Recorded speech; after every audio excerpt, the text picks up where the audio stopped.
watch CNN, I watch Fox, I watch CBS, and in this case, there's a lot of things not being said.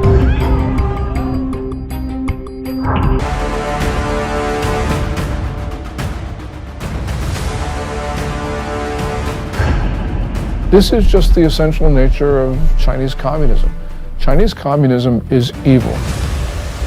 Every person it harms is directly attributable to the Chinese Communist Party.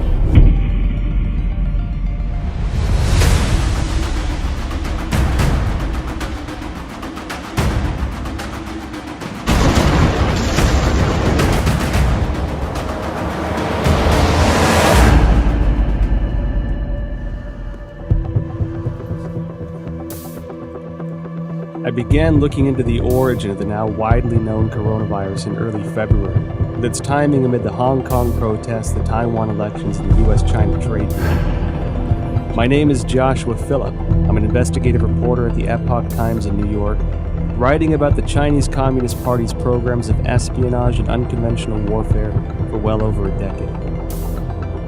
Videos and messages from Chinese citizens leaking through the censorship suggested the situation was much worse than what the regime was reporting.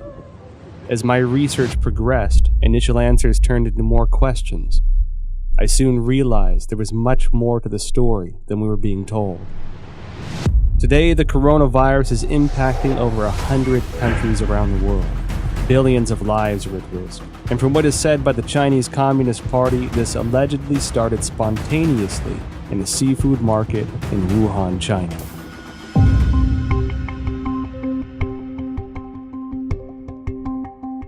Wuhan is the capital of Hubei province, the largest city in central China. Huanan Seafood Market is located in Jianghan district of Wuhan City and is a large, comprehensive market that includes pork and a variety of frozen seafood, flavored spices, as well as some game meats. The first thing that received public attention about the epidemic was an internal notice from the Wuhan Health Commission. There has been a continuous occurrence of pneumonia cases of unknown cause. The notice issued on December 30, 2019, clearly required all medical units to report similar cases of unknown pneumonia. The notice started spreading online, and on December 31, 2019, the Wuhan Health Commission issued a public notice for the first time, saying that some medical institutions found a link between the pneumonia cases and the Huanan Seafood Market. However, the notice pointed out that there was no evidence of obvious human-to-human transmission and no infection among medical personnel. On January 1, 2020, the Huanan Seafood Market posted a notice of closure. This was followed by a thorough cleanup of the market, which as an investigative reporter seemed rushed. Guan Yi, a well-known Hong Kong expert, echoed my concern that the move was like destroying a crime scene. Since then, Wuhan officials have repeatedly said that most cases of pneumonia in Wuhan have a history of exposure to the Huanan Seafood Market.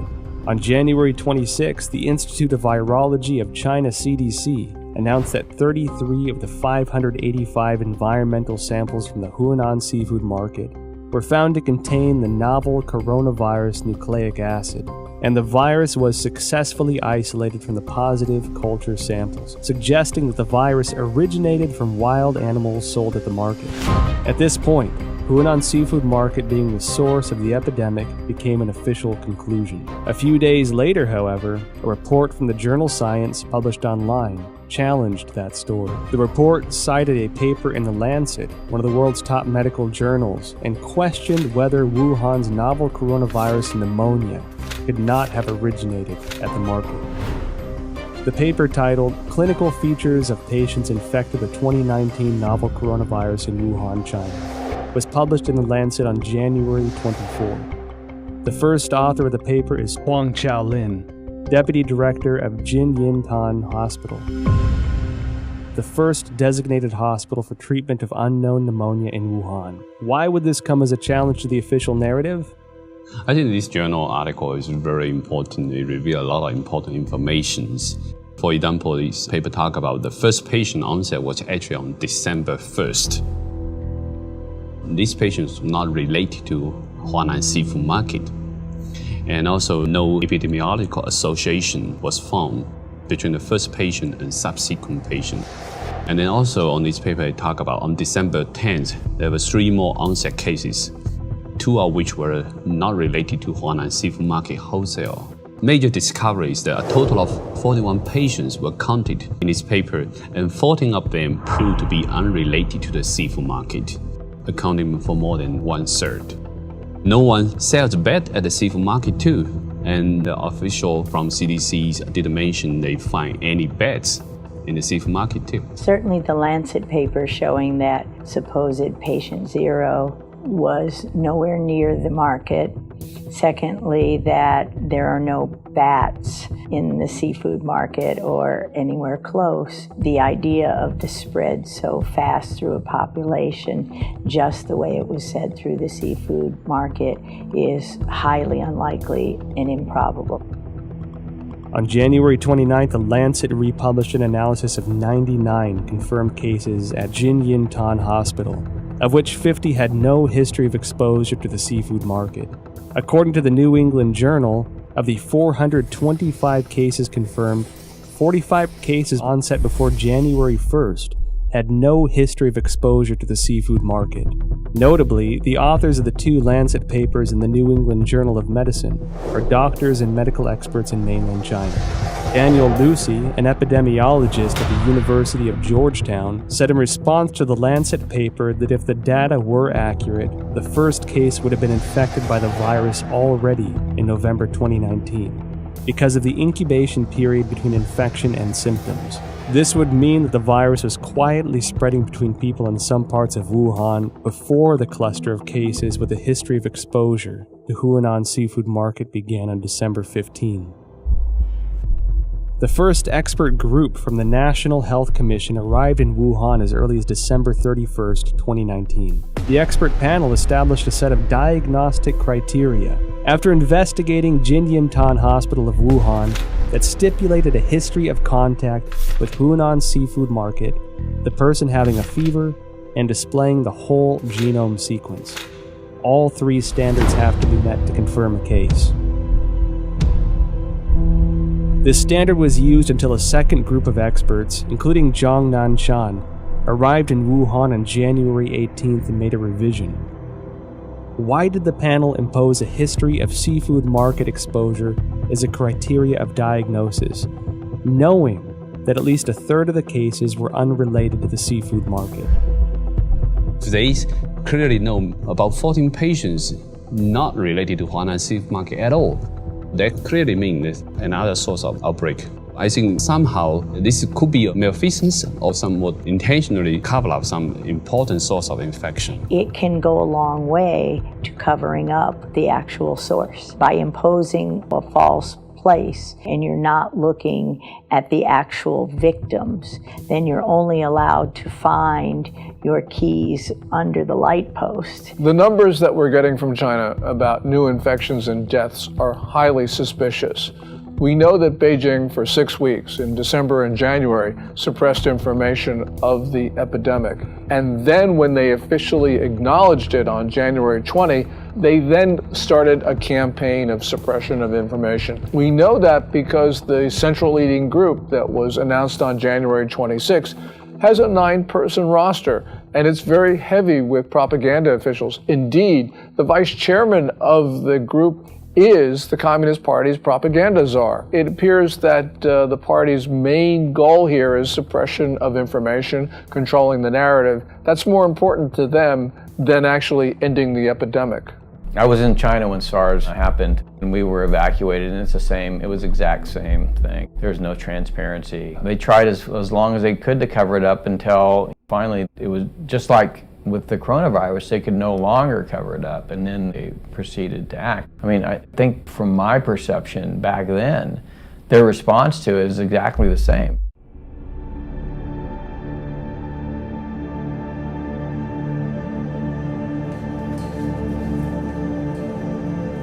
On January 10th, China disclosed the full genome sequence of the Wuhan novel coronavirus, and many of the world's top virologists began analyzing it. As early as January 7th, academic Zhang Yongzhen from the National Institute of Communicable Disease Control and Prevention along with the School of Public Health of Fudan University, submitted a joint paper to Nature. The paper was published on February 3rd and pointed out that the Wuhan coronavirus is closely related to CoV-ZC45 and CoV-ZXC21, two viruses sampled from bats in Zhoushan by the People's Liberation Army. The Wuhan coronavirus has an 89.1% nucleotide similarity to the CoV-ZC45 virus and even exhibits 100% amino acid similarity in the NSP7 and E proteins. Shortly after the paper was published, other scientists used BLAST, a program developed by the National Institute of Health and the National Center for Biotechnology Information, to compare the viral sequence based on the data submitted by Chinese authorities on January 12th.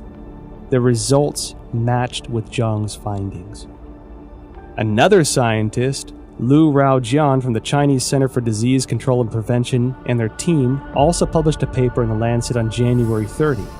The paper stated that the Wuhan virus has an 88% similarity to two bat-derived SARS-like coronaviruses collected in Zhoushan, Zhejiang province of China. The earliest discovery of this bat-derived virus is by an expert from the Research Institute for Medicine of Nanjing Command. A paper published in 2018 states that scientists from this institute detected many SARS-like coronaviruses in bats from Zhoushan City, also known as bat-like coronavirus, Zhoushan virus. In short, scientists found the Wuhan coronavirus, the current pandemic, is highly similar to a bat SARS-like coronavirus previously discovered by the Nanjing Military Research Institute, showing 100% amino acid similarity in NSP7 and envelope protein, the E protein. What does this high similarity reveal? Hard to see a protein is 100% identical when the virus jumps species. And so that was suggesting maybe the virus could be generated with a reverse engineer process. I certainly believe that the 100% amino acid similarity says it can't possibly be a natural mutation.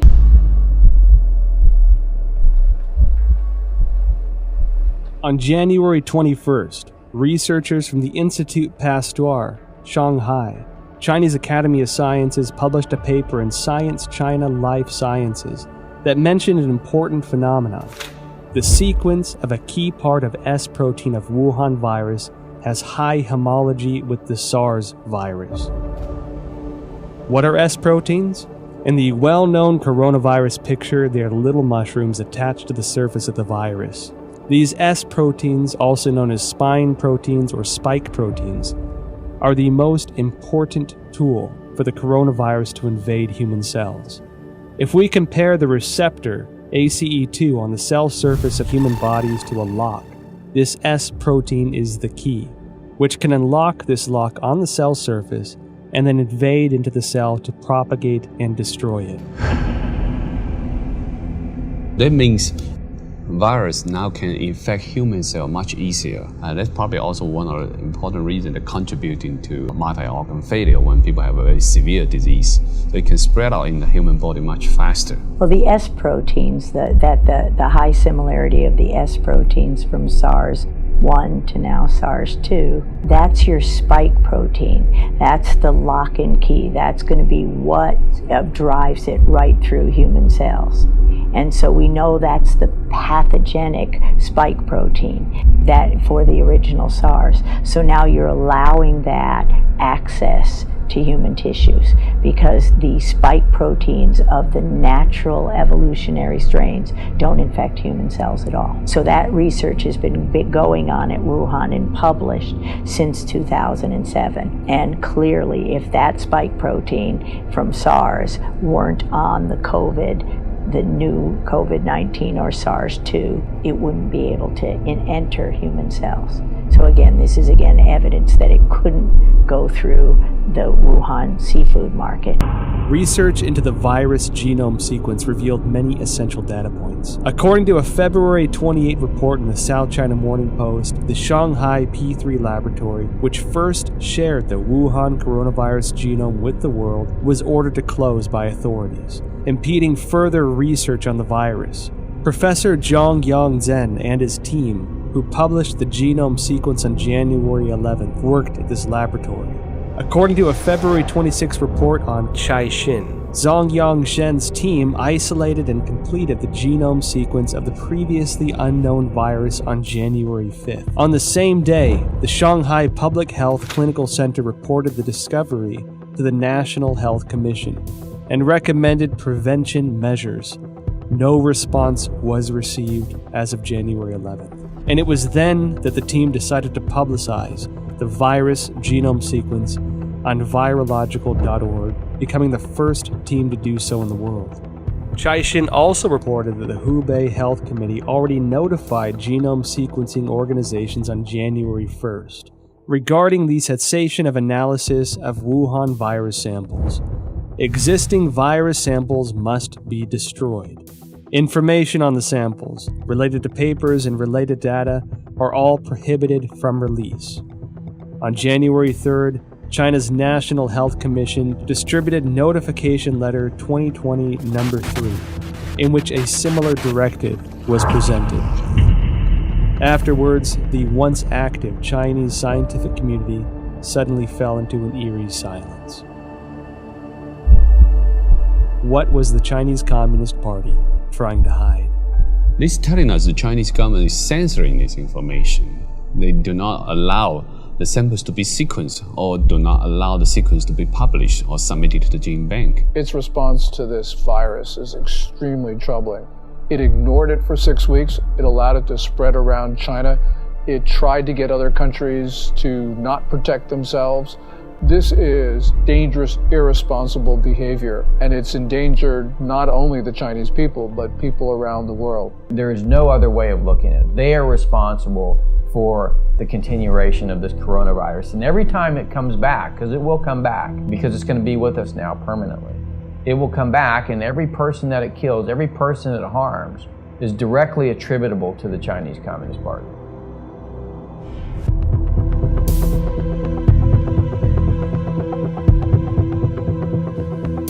Through investigating the genome sequence, I found it significant that the S protein of the Wuhan coronavirus was critical in its cross-species ability to infect humans. While I was searching for related studies online, one Chinese virologist in particular caught my attention. She spent many years researching bats and coronaviruses. She was the first to locate the key to how coronaviruses can overcome cross-species barriers in order to directly infect human bodies. And she was the first to discover that the SARS virus was the result of a restructuring of multiple SARS-like coronaviruses found in bats. Her name is Shi Zhengli, and she may be an important link to the origin of the virus. Wikipedia describes Shi Zhengli as a, quote, Chinese virologist and researcher at the Wuhan Institute of Virology, which is part of the Chinese Academy of Sciences. Further investigations show that Shi Zhengli has been a figure of controversy since the Wuhan virus outbreak. This is due to a paper she published in 2015 discussing her own research into synthetic viruses. Caixin, a media company with ties to the Chinese Communist Party, interviewed Shi Zhengli in an attempt to refute these rumors. Dr. Zhengli, she is one of the top experts in China studying about coronavirus in Wuhan Institute of Virology. She has so many publications from collecting, identify bad coronavirus from bad caves. Her lab had these capacities and very sophisticated capacity to generate mutations to make it best fit in human expression as well. Delving further into related information, I discovered that Shi Zhengli published not one, but 4 papers in total, each of which contains important information. Since the SARS outbreak in 2003, Shi Zhengli has been conducting research on coronaviruses. From 2010 onward, the focus of she and her team was redirected to identifying the capacity for coronavirus transmission across species, specifically putting the spotlight on the S protein of the coronaviruses. In other words, her team's research in the Wuhan lab has been looking into the part that can make coronaviruses transmittable to humans.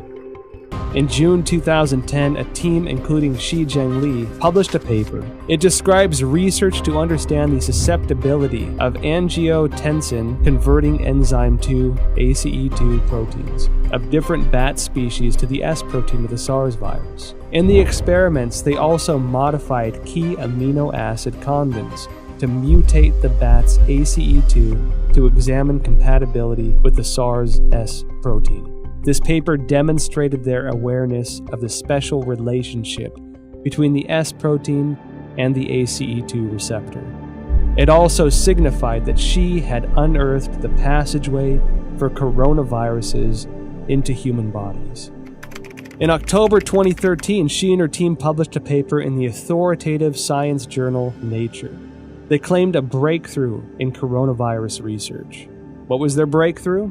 They successfully isolated 3 viruses from bats, one of which had an S protein that integrated with human ACE2 receptors. This effectively demonstrated the human infection of SARS-like viruses to humans without the need of an intermediary host.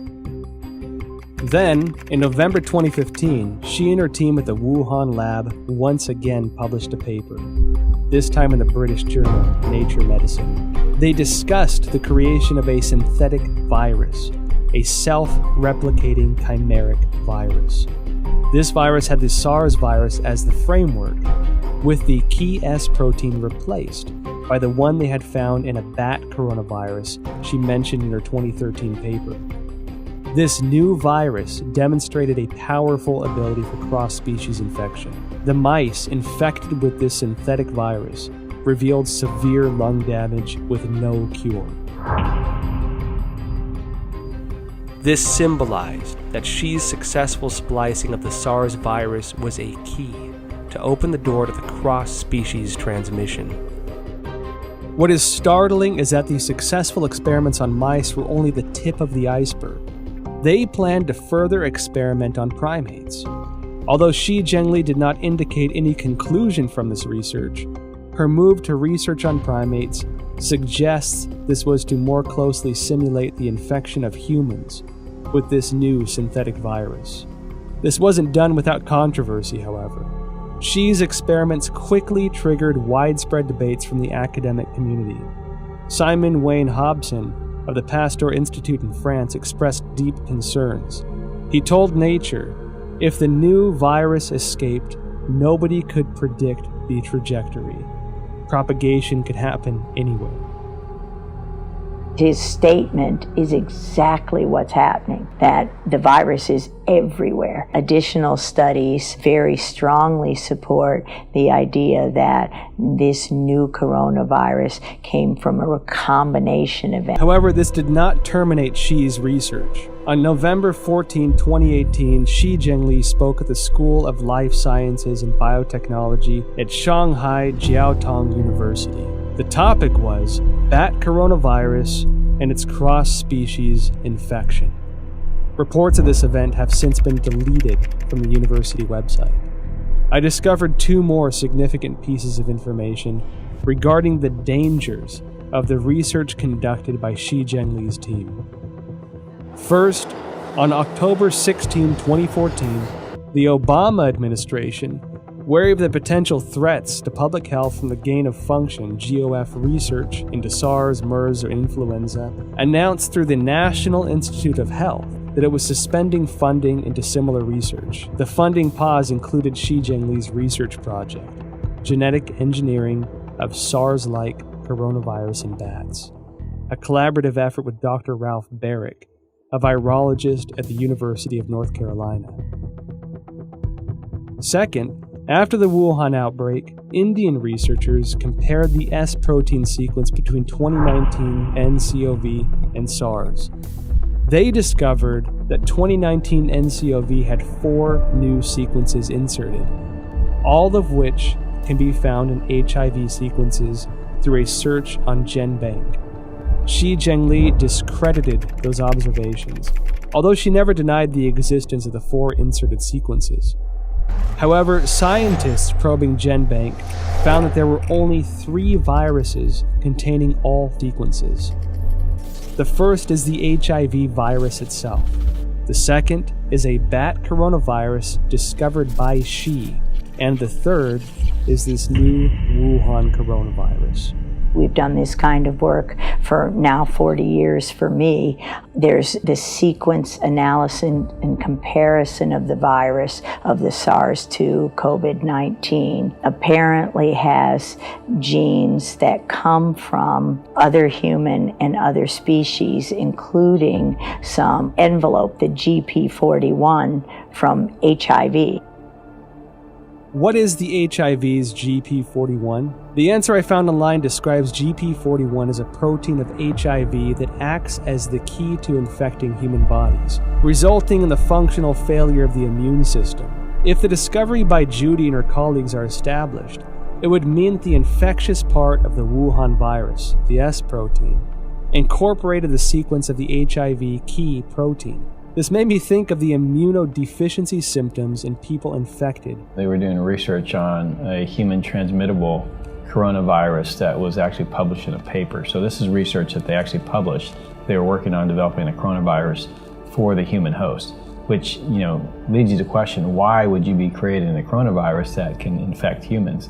What would be the purpose of that research? Is it for a weapon?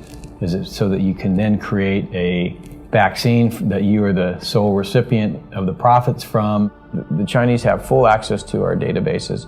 They have full access to all that research that comes out. They have full access to all our universities to train their scientists. And they have full access to our scientists, like was, with the recent indictment of the head of the chemistry department at Harvard. I mean, this is the 1,000 Talents program. Tens of thousands of the world's most brightest people in all of these different areas that are going to China to help them with their programs. And all of these programs, as you know, have a dual use capability. Beijing's attacks on the United States, which have occurred for weeks and weeks, are really worrying. What it shows is that China is desperate, and the United States needs to defend itself because China is propagating this narrative that we spread the coronavirus to China. So the United States needs to just come out with the facts about how China took coronavirus samples from Canada and the United States. They sent them to Wuhan. We don't know exactly what went on in that lab there at the Wuhan Institute of Virology, but it's time for the United States to defend itself.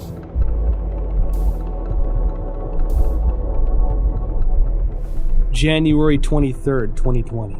The Wuhan virus exploded. While Wuhan announced the lockdown of the city, Shi Zhengli and her team released a paper stating that the Wuhan coronavirus was of probable bat origin. This was published in Nature on February 3rd. The paper indicated that the Wuhan virus utilized the same key as SARS to gain entry into the human body. She also announced the 2019 Ncov genome sequence was 96.2% consistent with a bat coronavirus originating in Yunnan, China, called RATG13, signaling a natural source of the Wuhan virus. However, Shi Zhengli's natural origin assertion was doubtful. The outbreak occurred in Wuhan, the same location as the P4 laboratory where Shi was based, and which housed highly similar viruses. Common sense would lead the government to first inspect the P4 laboratory for any leakage incident and potential safety concerns. Instead, they shifted public attention from the P4 laboratory to the South China seafood wholesale market that sold no bats, and designated it as the origin of the disease. At the same time, authorities sealed off all virus samples, prevented international experts from joining the investigation, and used national television to slander doctors such as Li Wenliang, who disclosed the outbreak for spreading rumors. If the Wuhan virus indeed emerged naturally, Why would the CCP need to censor relevant news or block investigations? Could the Wuhan P4 laboratory have its secrets? Virus samples and genome sequences may be the exact ingredients we need to find our answers. When I first heard of the coronavirus, I was deeply concerned. Almost every disease that starts in China begins in Guangdong province, the province that surrounds Hong Kong, in the south. But Wuhan is in the central portion of the country. And so this was extremely unusual. It's not a conspiracy theory to think that the coronavirus came from the Wuhan lab. We don't know at this point. And until we know, the theory about the lab origin is certainly something that we should consider. I noticed that after the outbreak, the Wuhan Institute of Virology kept strangely quiet. Under normal circumstances, as the nation's highest level of virology research institute, it should be the first one to actively respond when the entire country is working around the clock, attempting to control a disease like this. One that so closely fits the type of viruses its scientists were researching. In contrast, the Institute had a highly visible demonstration on CCTV of their efforts to detect and prevent the outbreak of virus V in pigs of Guangdong in 2018. It should be noted that the Wuhan Institute displayed a series of abnormal events since the start of 2020. January 2nd, an email from the Director General of the Institute to all internal staff was circulated. The subject was Notice regarding the strict prohibition of disclosure of any information related to the Wuhan unknown pneumonia. National Health Commission clearly mandates that all detection, empirical data, results, and conclusions related to this outbreak cannot be published on self-media or social media, nor disclosed to any media, including state media, or collaborative organizations, including any technical services companies. January 21st, a new drug, remdesivir, provided for free by the United States to China for Wuhan coronavirus treatment, was preemptively patented by the Institute. February 3rd, Dr. Wu Xiaohua blew the whistle using his real name that Xi Zhengli's haphazard laboratory management may have led the Wuhan virus to leak from the lab. February 4th, Chairman of Duoyi, Xu Bo, blew the whistle using his real name that the Wuhan Institute of Virology was suspected of manufacturing and leaking the Wuhan virus. February 7th, top biochemical weapon expert of the People's Liberation Army, Chen Wei, officially assumed control over Wuhan Institute of Virology's P4 laboratory. February 14, Chinese leader Xi Jinping called for the inclusion of biosecurity into China's national security framework and to accelerate the introduction of a biosecurity law.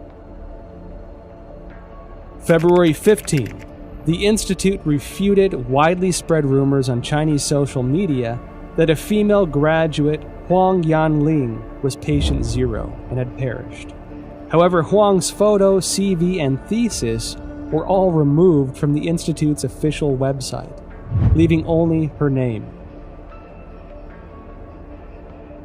February 17, Institute researcher Chen Chuanjiao blew the whistle using her real name that Director General of the Institute, Wang Yanyi, was suspected of leaking the virus.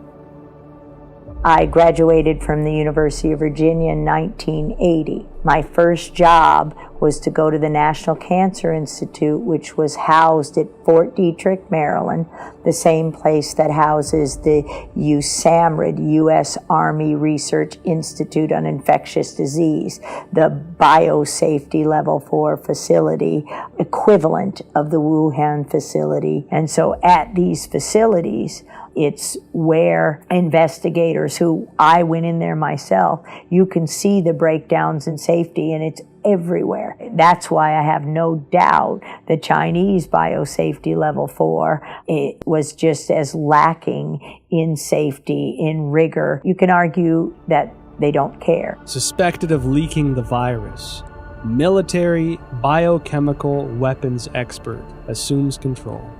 Biosecurity law.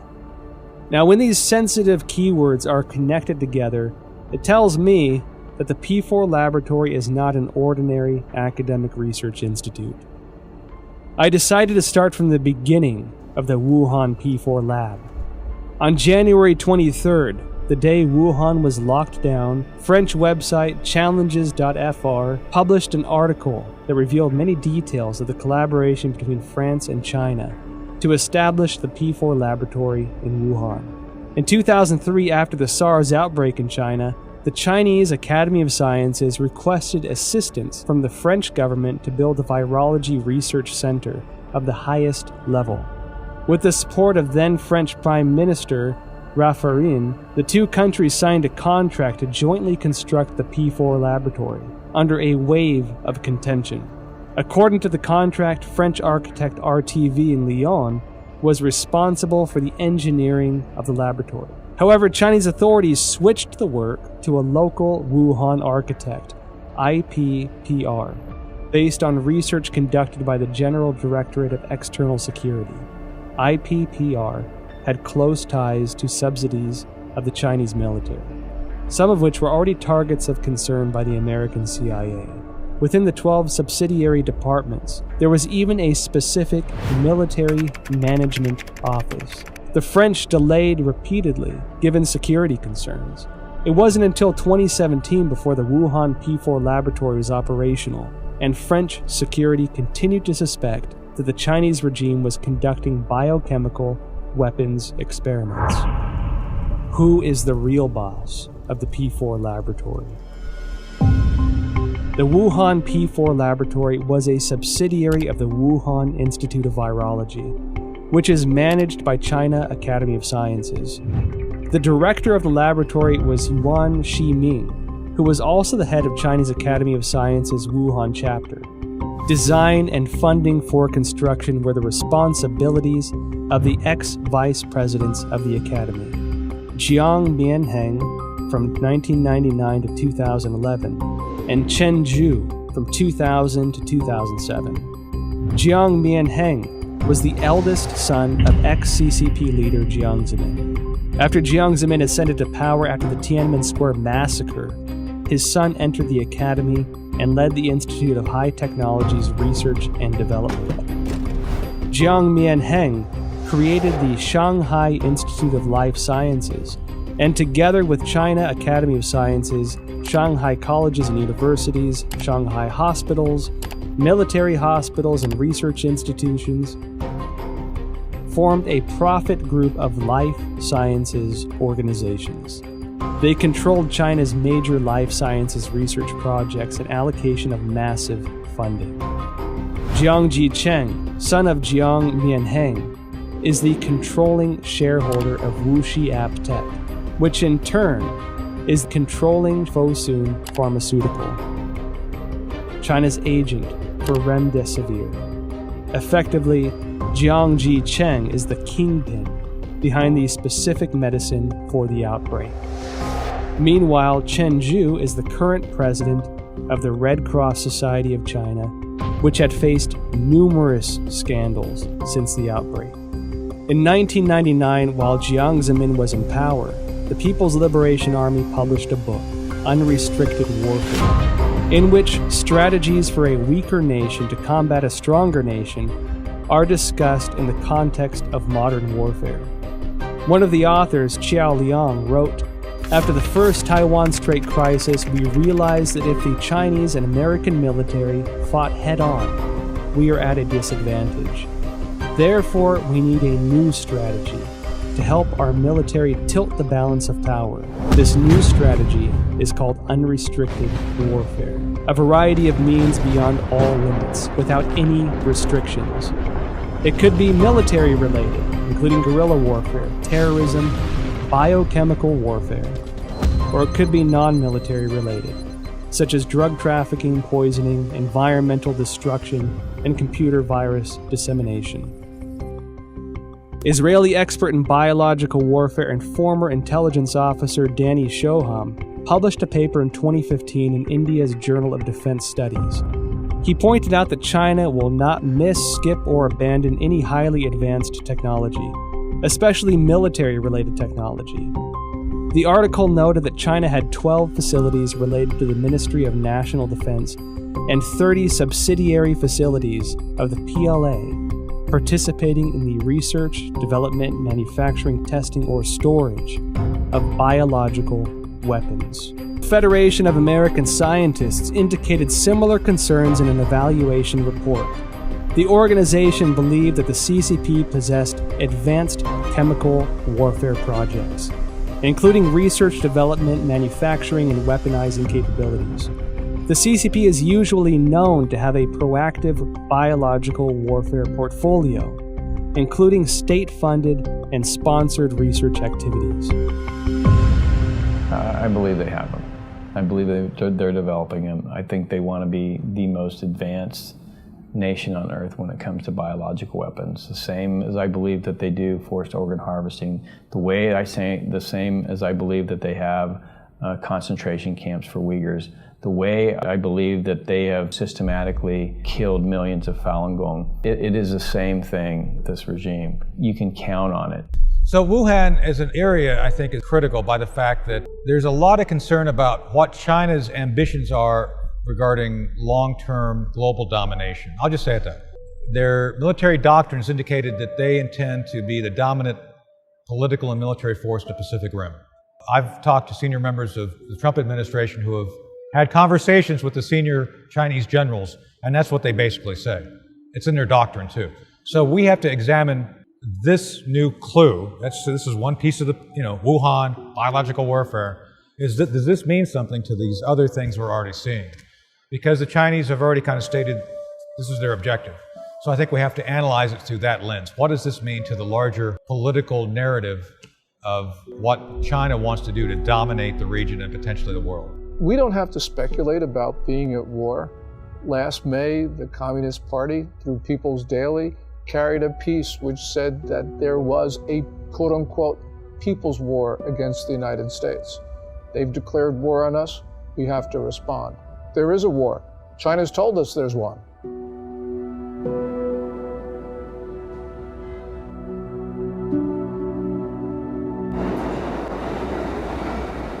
At present, the Wuhan coronavirus pandemic has spread to about 190 countries with no signs of slowing down.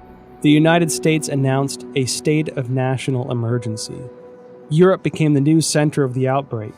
The world's largest art museum, the Louvre, and the Eiffel Tower closed to the public. Tragic scenes, previously only found in Hollywood films, are now playing out live on the world stage.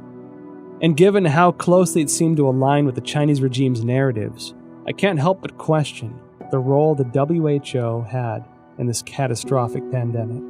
Well, I think all you have to do is look at the photo of Tedros and Xi shaking hands. Xi standing there, Tedros going up to there, and it really is indicative of how China controls many of these international institutions. You can see that the WHO is essentially following Chinese Communist Party's guidelines. You can see that the UN Human Rights Council is similarly following what China does. From the very beginning of the coronavirus outbreak, the Communist Party has done its best to prevent the CDC and others from studying the origin of this disease. We don't know what's there, but the fact that the Communist Party is covering this up should trouble us deeply. Then you see the World Health Organization take over YouTube. And what's amazing is now at the bottom of every YouTube video, even from Chris Martenson with his daily updates, he's just reading facts. Now it's the World Health Organization is a forced link to go to the site. So for any person who doesn't know who the World Health Organization is, they go there to get the propaganda. Not the facts, not the truth. They get the propaganda, they get the talking points from the World Health Organization. And that is also it's a shame that American corporations, especially social media, like Google, like Facebook and Twitter, they're trying to censor or ban or shadow ban or manipulate algorithms, so on and so forth, to prevent an actual honest conversation. The best way this is going to be answered, all this, we want the truth. The biggest issue I've learned over my 40-year career, it's not really fighting the viruses and learning how to treat the viruses. It's fighting a system that is determined to cover up and persecute anyone who reveals the truth behind. Today, the World Bank, many of the international institutions have essentially adopted a posture whereby if the Chinese Communist Party tells them to do it, they're going to do it. I'm not surprised at all by what the WHO says. I'm not surprised at all by ICAO, which basically has been blocking people from that tweet about Taiwan. I mean, the whole system, and this is why, by the way, the national security strategy that came out in December of 2017 says what it says, which is we need to protect our societies, not just the United States, but all democracies. We need to rebuild them, not invest Chinese Communist Party regime in the Belt and Road Initiative and Made in China 2025. And we need to inspire people again to believe in democracy. Every country has diseases, but in China, they become national emergencies and global emergencies because the real disease here is communism. A sprawling and aggressive disinformation campaign unleashed globally by the Chinese Communist Party. The propaganda push, which has escalated in recent weeks, aims primarily to deflect blame over the Chinese regime's botched handling of the Wuhan coronavirus, to sow discord internationally, and to portray the image that the regime has contained the outbreak. During the investigative interview process, well-known scientists who once suggested a laboratory origin of the virus declined to be interviewed one after another. Some avoided the topic of virus origin completely. Some had already composed scientific arguments but abruptly retracted their papers.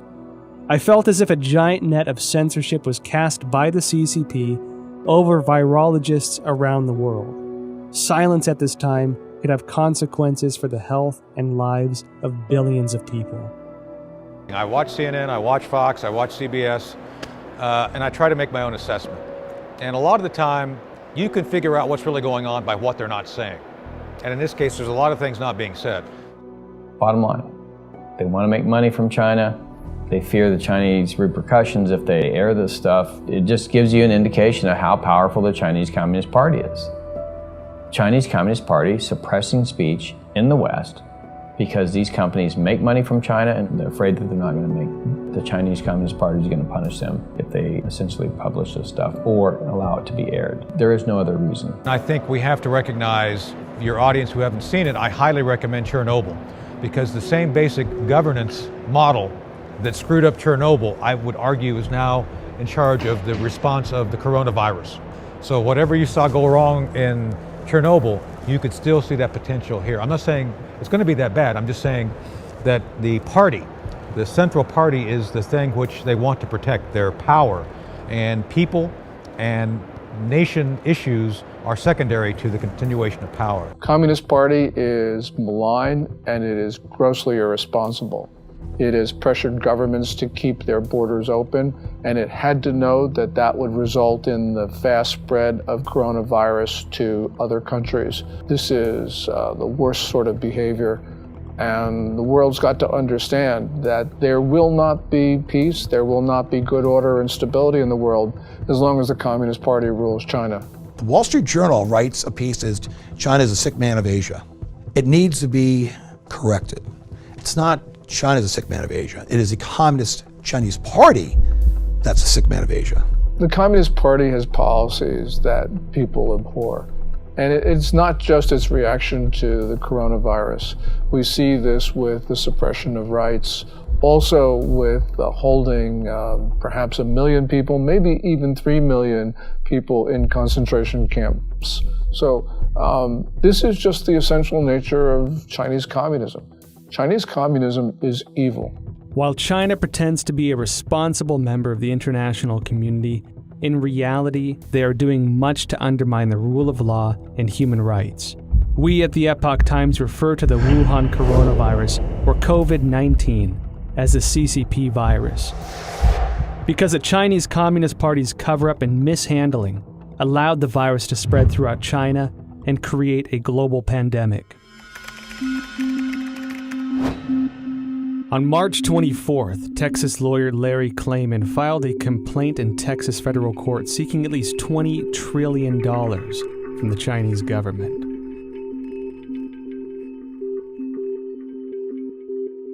Klayman said in a statement, quote, "The Chinese people are a good people, but their government is not, and it must be made to pay dearly." On April 4th, the British think tank Henry Jackson Society advocated for compensation of £351 billion from the CCP to the UK,